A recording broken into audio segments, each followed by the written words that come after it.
Good morning, everyone. It is Thursday, February the 4th, 2021. It's 11:48 a.m. Central Time.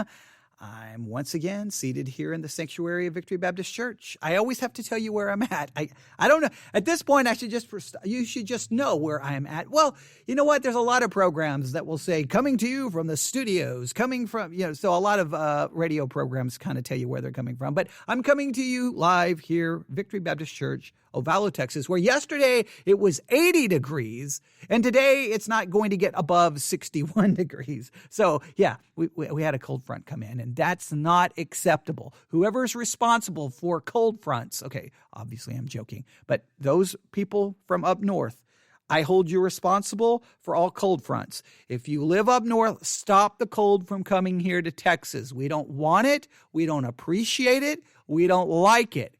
Keep it where you are, all right? Keep it where you are. My daughter sent me a photograph from Boston the other day, and her car is literally buried under snow. And I basically told her in a very loving and compassionate way, that's what you get for moving to Boston and not staying in Texas. You're under a curse.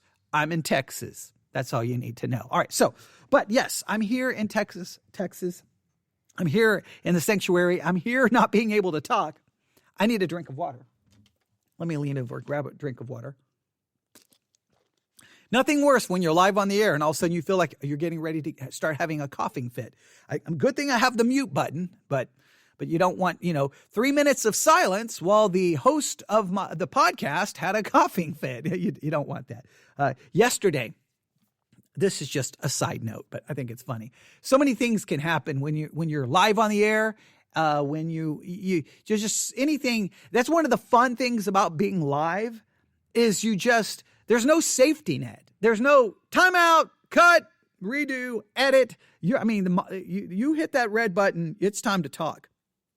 And you don't, if you get confused over a word, if you messed up, at times it can be humiliating when you mess something up and you don't get it right, where, other podcasters would just edit it out and redo it.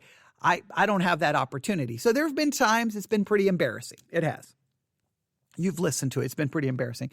But I love hearing those behind the scenes stories of other people who do live broadcasting. Talk show host, anyone who's in radio. I've always had a just absolute love and fascination for radio, even all the way when I was little. I just always loved radio. And so I love hearing the behind the scenes stories. So yesterday, I was in my car driving back home. I think maybe I was driving to the church or driving back home. The Rush Limbaugh show was on, and he wasn't on the air because of the different things he's going on with cancer. But he had a guest host in, and the guest host, when I turned it on, it was I think it was at noon, so it was the top of the hour news report, and then they came back in, for the second hour of the Rush Limbaugh show because it comes on at 11 a.m. here in West Texas and Central Time Zone. So the bumper music started. There was kind of a delay, and then he came on, and he said, "Look, guys, I'm just going to give you a little behind-the-scenes idea of what's happening. At the top of the hour, I went to use the restroom. For some reason, the door locked behind me, and when I got ready to leave the bathroom, the door would not open, and I was locked in the bathroom, and all I could think about is, oh, no, the bumper music's going to start playing, and I'm not going to be there. Get me out of here." He had to text someone to come let him out. It's just crazy how things can happen when you're live on the air. I mean, I've been live on the air and people come to the front door of the church, asking me directions or, "Hey, have you seen my dog?" I'm like, "No, I'm live on the air right now, but thank you." We had the live on the air incident. That sermon has been deleted. But yes, it was during the early stages of the pandemic. I'm live on the air. It was Sunday morning. I'm preaching my sermon live on the air. And all of a sudden, I didn't have the front door of the church locked. And two people walk in. They just start walking right towards me. I'm sitting in the back of the sanctuary at a table in front of a microphone. They come walking. They walk in singing some hymn. And they walk right up to me. They come around the corner. They walk right up to me and say, "COVID-19 is a hoax. COVID-19 is a hoax. COVID-19 is a hoax." I had to mute the mic. I had to, stop the whole sermon, and I get, COVID-19 denier protesters coming into my church. You never know what's going to happen live, but I still appreciate doing live broadcasts. But here I am, live, just to say all of that, to say, hello, how you doing? Good. I hope you're doing well. Well, it's time for us once again to turn our attention to that classic book, The Christian in Complete Armor. I hope you have enjoyed the series so far. We've got a long ways to go to make it through this book. I'm not in any hurry. We're just going to take our time, and hopefully every time I pick up the book and go through the next section, you're benefiting from it greatly. Again, if you would like a copy of The Christian in Complete Armor, we will be doing a giveaway. I just got to figure out the church finances. But if the church has the money, I'm going to be doing some giveaways for copies of The Christian in Complete Armor. We've done it years ago. We'll do it again. So just be patient. I don't know. We may change up how we do the giveaway a little bit. Who knows? We'll see. We'll figure out something to do, but just stay tuned for that. But in the meantime, if you would like a copy of the book and get one for a digital copy for relatively cheap, if you go to the Theology Central Book Club, and the way you do that, go to theologycentral.net, go to the blog section. You're going to have to scroll down through a number of posts, but you'll see one said Theology Central Book Club. There's a link. There in the book club, you can look at the suggested books. You'll see The Christian in Complete Armor, and you can tap on that, and you can purchase a digital copy there via Amazon, or you can look on Amazon for paperback copy or whatever version you would like. All right? The Christian in Complete Armor. Now, why are we reading and studying The Christian in Complete Armor? Because we are living in a time where a lot of people are greatly concerned about what's happening in our world. They're greatly concerned what's going on inside the church. And I just want to continue to remind you that we are involved in a spiritual war. So because we're involved in a spiritual war, picking up the classic book on spiritual warfare, The Christian in Complete Armor, and looking at the wisdom offered in that book, analyzing it and considering it, I think it's a good spiritual exercise. I have already benefited greatly from going, what we've read so far. I think I've offered some unique perspectives that you're not going to get from the book. In many cases, I've deviated from the book and took it in a different direction, and hopefully that will benefit you as well. So let's just jump right in, all right? I'm going to pick up my copy right here. Here we go, The Christian in Complete Armor. Now, just to remind you what he has done, he has told us that we need to be strong in the Lord. We need the power of his might. We need courage. We've got to we need this power and this strength to be able to live out the Christian life and to engage in this spiritual battle. And he gives us some very specific reasons. I'm going to go back here. Some very specific reasons why we need to be strong in the Lord, why we need the power of his might, why we need courage. And the reason why is there are as he refers to them, as William Gurnall, the author of The Christian in Complete Armor, the way he states it, there are pieces of service that every Christian is to be engaged in. Every Christian is to be engaged in the following things, and that's why you need courage. Here are the things he lists. Number one, the Christian is to proclaim and prosecute an irreconcilable war against his bosom sins. Every Christian has to fight against those sins that lay near and dear to their hearts. You've got yours, I've got mine, we've all got them, and we all got to fight against them. And the only way we're going to fight against them, we've got to be strong in the Lord and the power of his might. We need courage, we need strength to be able to fight against them. All right, that's number one. Number two, I got to click through everything. The Christian is to walk singularly, not after the world's guise. We have to not walk after the world's perspective, the world's ideals, the world's philosophies. We are to singularly not walk after the world's guise.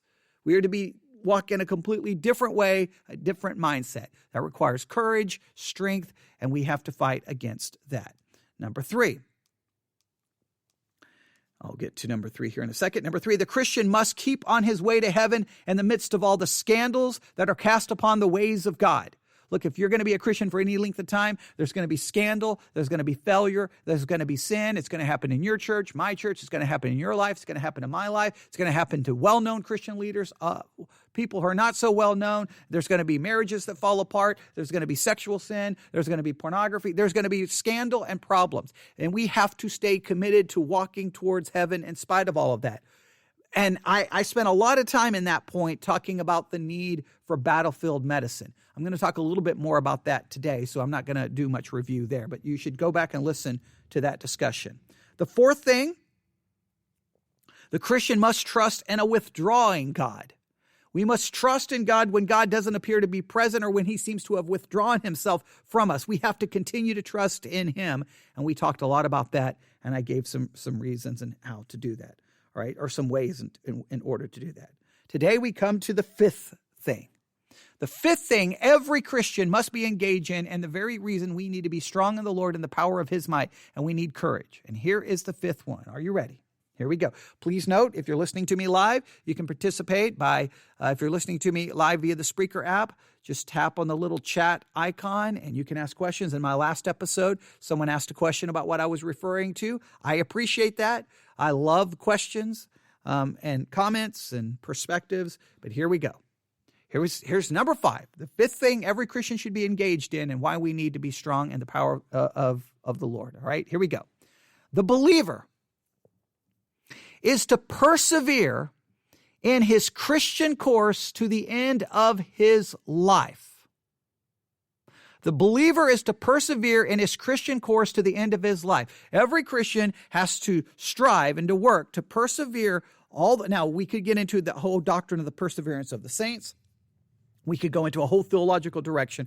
I'm just going to go with what William Gurnall is saying here and at least acknowledge I think ultimately the way we persevere to the end is we are kept through Christ. We are kept by God. He's not going to lose anything. So I think our perseverance is kept by the sovereign hand of God. But at the same time, as a Christian, we have to persevere. There's an aspect of our own struggle and our own work here that we have to persevere in his Christian course to the end of his life.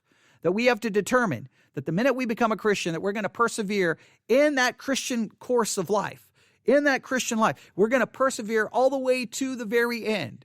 That our life is going to end. We're going to draw our last breath, having hopefully persevered and stayed on the Christian course all the way there. Yes, there's going to be detours. Yes, there's going to be failure, but we're going to ultimately persevere to the end.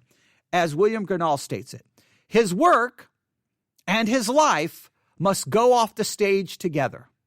As a Christian, your work as a Christian, you're struggling and striving and trying to seek first the kingdom of God and working and trying to do the ministry that you are equipped to do through the preaching and teaching of God's word. That work and your life should go off the stage together. The two should end at the same time. All right? This adds weight to every other difficulty of the Christian's calling.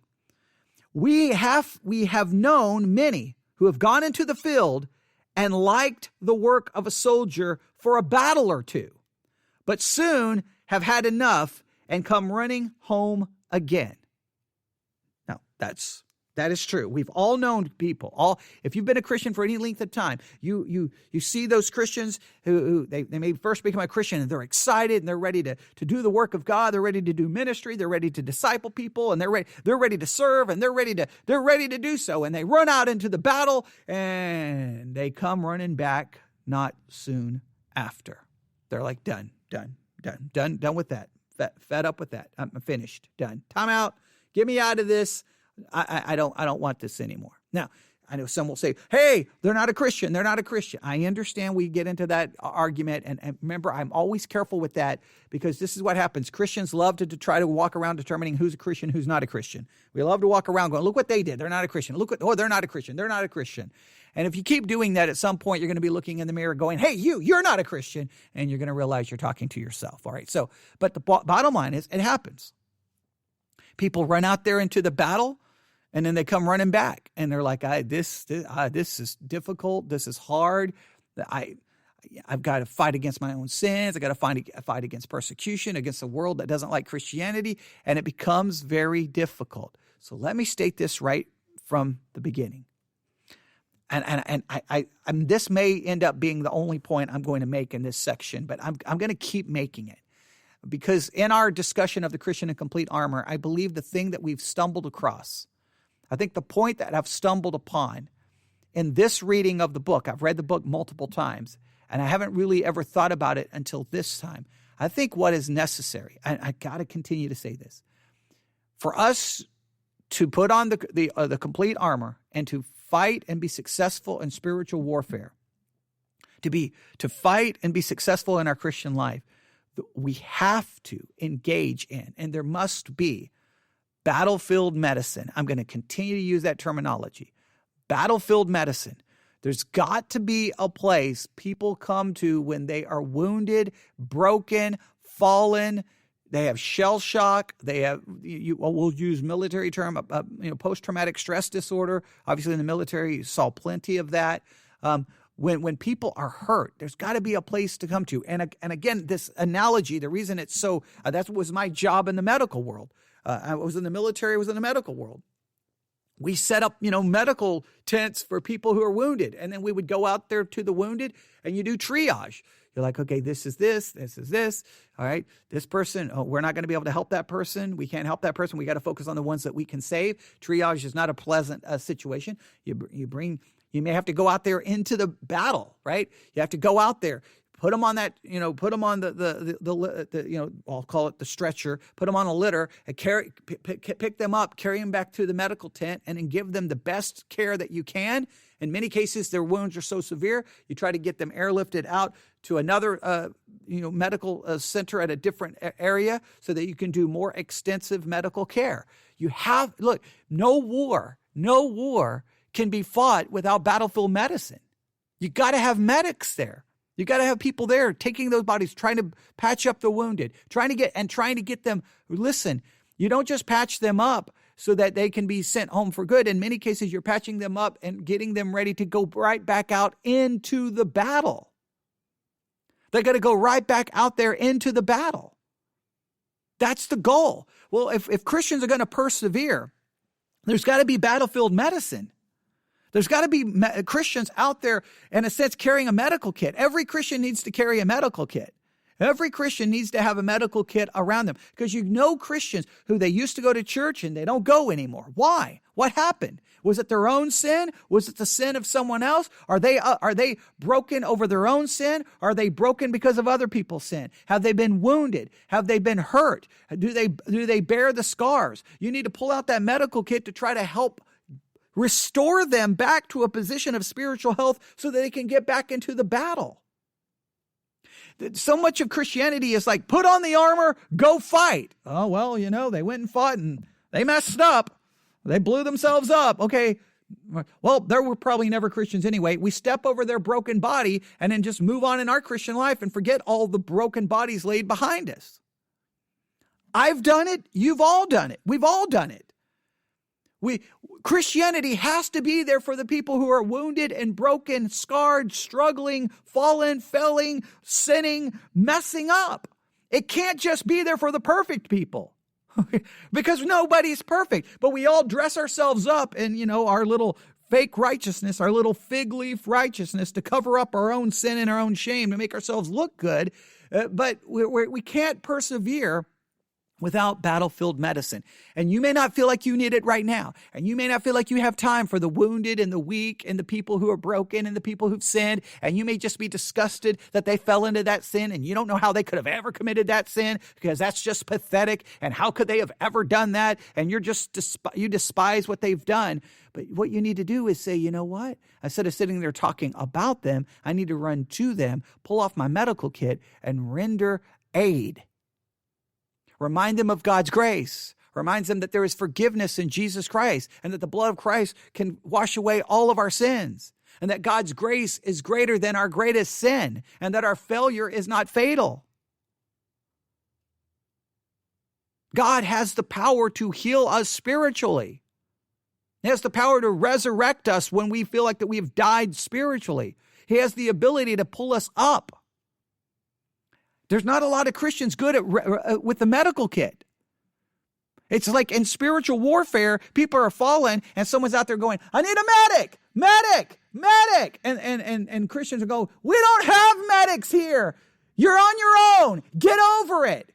You're a failure. You're a sinner. You're a loser. You're pathetic. We're going to talk about you. How is anyone going to persevere in that kind of spiritual environment?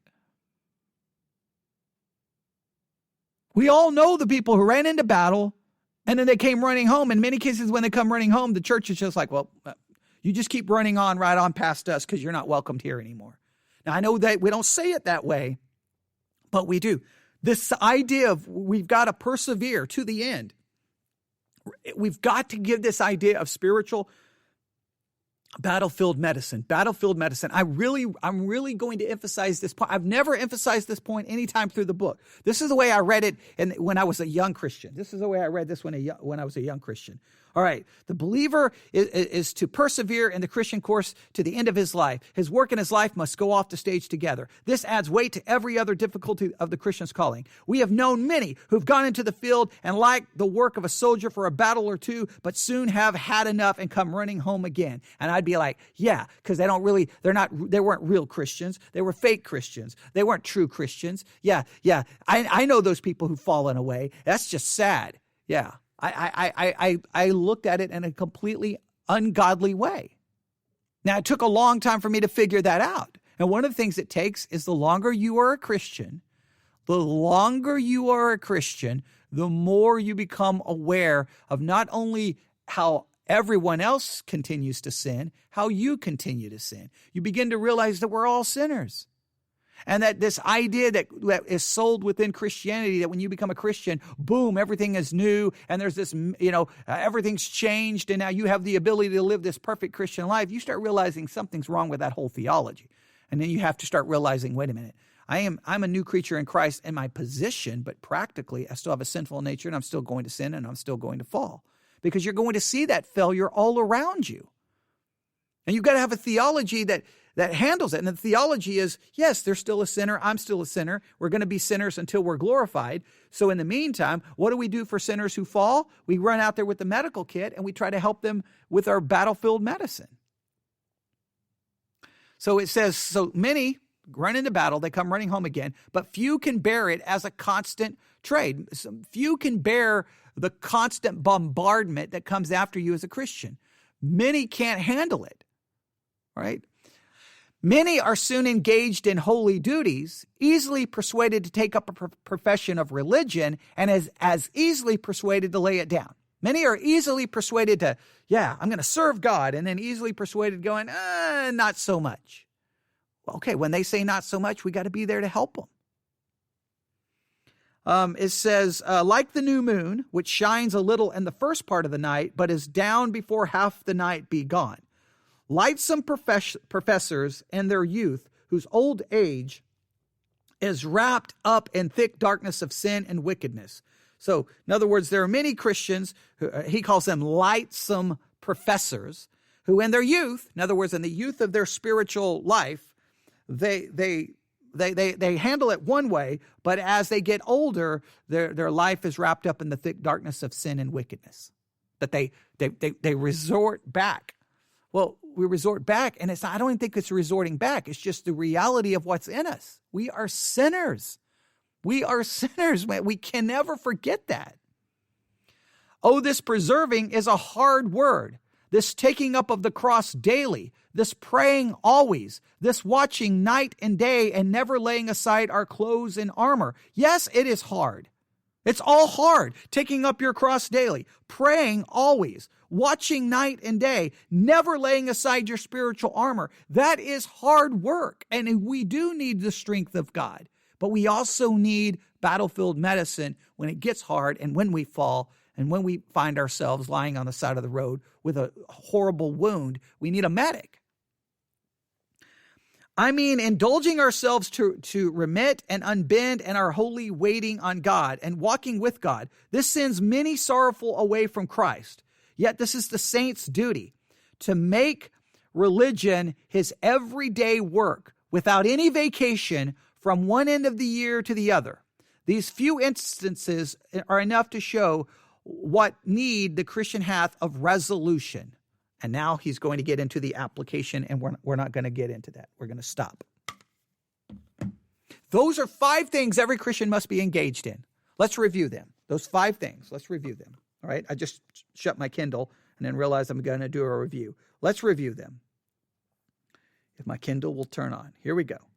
All right. Let's go all the way back. I gotta, you can hear me pushing the button on my Kindle. All right, here we go.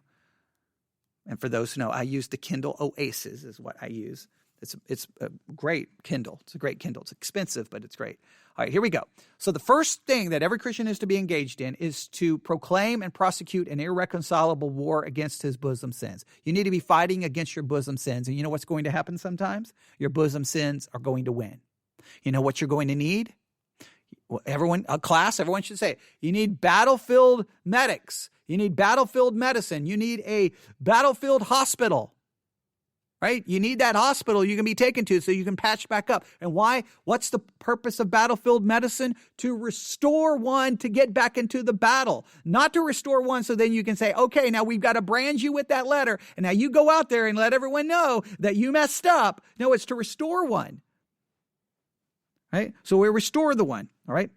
So that's the first thing. We must be involved in an irreconcilable war against the bosom sins. Number two. Second thing every Christian must be engaged in is we are to walk singularly, not after the world's guise. We are not to walk after the world's ways, philosophies, and ideas. And guess what happens? We find ourselves at times walking exactly like the world, thinking like the world, behaving like the world. What do you need when that happens? Medic! Medic! You need battlefield medic. You need a battlefield medicine, right? That's number two. Number three. Third thing. Christians must keep on his way to heaven in the midst of all the scandals that are cast upon the ways of God. When you see people are fallen, you've got to keep marching towards heaven, but you need to render medical aid so that those people can get back up and they can continue their march on the way to heaven. Number four, the Christian must trust in a withdrawing God. When it feels like God has abandoned you, when it feels like God has withdrawn you, you've got to continue to trust in him. But guess what? Many, when they feel God has withdrawn, they're going to become weak, and they're going to become discouraged, and they're going to become despondent, and they're going to become depressed. They need to be able to scream, medic! And someone needs to run in there with their battlefield medicine kit. Christians need a battlefield medicine kit, and that involves the grace of God, the mercy of God, the blood of Jesus Christ. We've got to do that. We have to do that, all right? And then fifthly, the believer is to preserve in the Christian course to the end of his life. We have to preserve to the end. And how are we going to preserve? We're going to need, again, you know what I'm going to say, medic! I've never approached this in this way. I've always approached this in the way that, hey, here are the 5 things we need to do, and the people who are not doing these 5 things, they're probably not even Christians. They're fake. They're liars. That I've approached it in an incorrect way. I'm just telling you, I've approached it in an incorrect way. And you can sit there and look down upon me and say, man, you should have gotten it right the first time. I probably should have, but I'm probably talking to people who you haven't got a lot of things right in your Christian life as well. That's why we all learn and grow. So we need the strength of the Lord. But I know that William Grenall didn't go this way, but I'm going to say we need this idea of battlefield medicine. How equipped are you? How good are you at when you see that Christian who's fallen in some horrible sin, some mess, they've made a mess of everything. How good are you to run to them and bandage them up? How good are you to love covers a multitude of sins? Never, now listen, we never cover up illegal activity. Illegal activity has to be dealt legally, and they must pay the legal ramifications, whatever those legal ramifications are. Once they pay those legal ramifications, once they pay their debt to society, we still want to restore them back to a place of spiritual usefulness, all right? So just keep that in mind. I'm never talking about covering up illegal activity, but where are you covering up people's sins? Not slandering and gossip and spreading, hurting. Where are you there to bandage up? Christians are good to go, oh, did you hear about so-and-so? Oh, let me get that dirt. And they want that dirt. They'll call you. If you're the one in the middle of scandal, they'll call you to say, and it always starts so religious. How are you doing? How are things going? And they want all of that report. And then you give them the report and they're like, okay, we'll be praying for you. And then click. And then you don't hear from them again for 2 years. Now, what probably happened, not in every case, but in many cases, as soon as that phone goes click or they push the button to hang up on their mobile phone, then immediately they're like, hey, did you hear so-and-so? I just talked to him. You know what he did? You know what get on social media. And then they just start bombarding and talking. That's not battlefield medicine. It's not battlefield medicine. In the medical world, we refer to it, HIPAA. Okay, you can't go tell everyone about someone, they were in the hospital and they were in for this. You're not supposed to do that. Their medical care is confidential. Well, when you're trying to help people for their sin, that's confidential. Take care of them. Treat them. Restore them. Bandage them. Get them back into the war. Get them back into the battle. Get that armor back on them. We have to do that. Now, I think I've repeated myself enough there to get that point across. Next, what he's going to do, he's going to say this application as follows, and this is what he's going to do. He says, use one. So based off a lot of things he's talked about, he's now going to give us what he calls use one.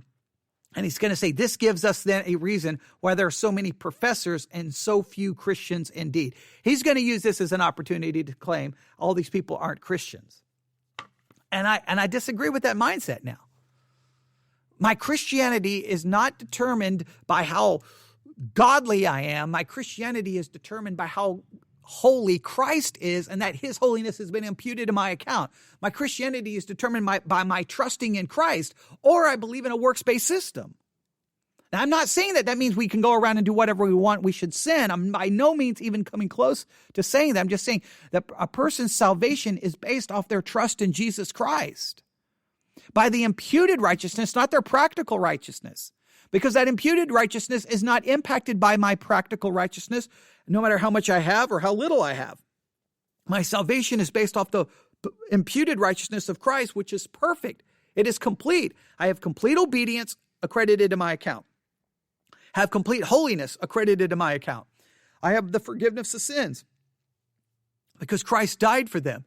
That's all my standing before God. That is not changed by anything I do, can do, will do, don't do, fail to do, mess up. No matter what scandal I find myself in, that doesn't change. Now, it doesn't mean that scandal shouldn't be dealt with. That's why battlefield medicine, you got to deal with it. And sometimes that's painful.